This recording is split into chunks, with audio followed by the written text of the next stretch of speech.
Hello friends, मैं CA मोहित Punnett आप सबका स्वागत करता हूं आपके अपने चैनल टेक्स गपशप में।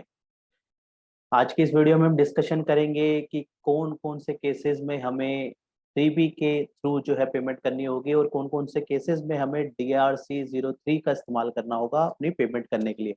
कई बार ऐसे क्वेश्चंस आते हैं कि सर पेमेंट जो हम हमें करनी कैसे, किस तरीके से एडजस्टमेंट करनी है, तो इसको आज हम एक टेबल फॉर्म में कवर कर लेंगे ताकि हमें क्लैरिटी मिल जाए कि कौन से केस के लिए हमें 3B की मदद लेनी है, कौन से केसेस में हमें DRC03 के थ्रू जो है अपनी पेमेंट करनी होगी।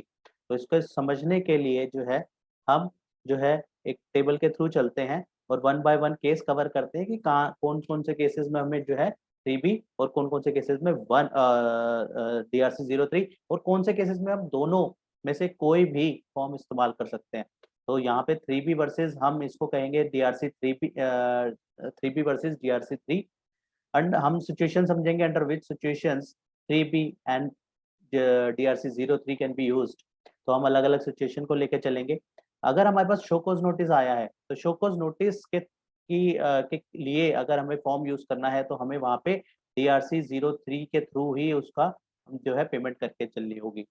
अगर हम कोई वॉलंटरी पेमेंट कर रहे हैं, अपने मर्जी से जो है पेमेंट कर रहे हैं, तो हम आइदर 3B या फिर DRC03 दोनों ही यूज कर सकते हैं। जो हमने कहा कि हम कुछ ऐसे केसेस होंगे जहाँ पे दोनों में से किसी के थ्रू भी पेमेंट करी जा सकती है, तो वॉलंटरी पेमेंट के केस में हम दोनों में से कोई भी यूज कर सकते हैं। एनुअल रिटर्न के टाइम में हम 3B को यूज नहीं करेंगे, ऑब्वियसली GSTR 9 हमारी जाएगी, तो वहां पे हमारी जो पेमेंट बनेगी DRC03 के तहत हमें करनी होगी। Reconciliation statement and audit GSTR 9C की जो फाइलिंग करनी है, वहां पे पेमेंट अगर हमारी लाइबिलिटी आती है वहां पे भी हम 3B के थ्रू नहीं करेंगे, हम DRC03 के तहत करेंगे। ITC का रिवर्सल कर रहे हैं तो हमें वहां पे जो है रिवर्सल का, जैसे हमारे पास 3B का में आता ही है, तो वहां पे ही हम उसका ITC रिवर्सल में डाल देंगे, चाहे वो रूल 4243 का रिवर्सल हो चाहे अदर रिवर्सल हो। तो इसलिए वहां पे हम 3B के थ्रू ही जो है वहां पे रिवर्सल करेंगे, वहां पे DRC03 का कोई भी पर्पस नहीं रहेगा। राइट। तो हम यहाँ पे देख रहे हैं कि कौन कौन से, अगर हम इंटरेस्ट की पेमेंट कर रहे हैं तो इंटरेस्ट की पेमेंट हम 3B के थ्रू भी कर सकते हैं और यहाँ पे इसमें DRC03 में थ्रू भी कर सकते हैं। अगर हमारी लाइबिलिटी का मिसमैच है GSTR 1 वर्सेस 3B, हमने GSTR 1 में जो है अपनी सेल दिखा दी थी, लेकिन 3B में किसी कारणवश हम सेल जो है पूरी नहीं दिखा पाए, तो वहां पे हमें उसकी पेमेंट करने के लिए हम दोनों में से कोई भी फॉर्म का इस्तेमाल कर सकते हैं। ऐसे ही हमारी अगर ITC का मिसमैच है, 2A वर्सेस 3B का मिसमैच है, उसके लिए भी हम जो है दोनों में से कोई भी फॉर्म जो है इस्तेमाल कर पाएंगे।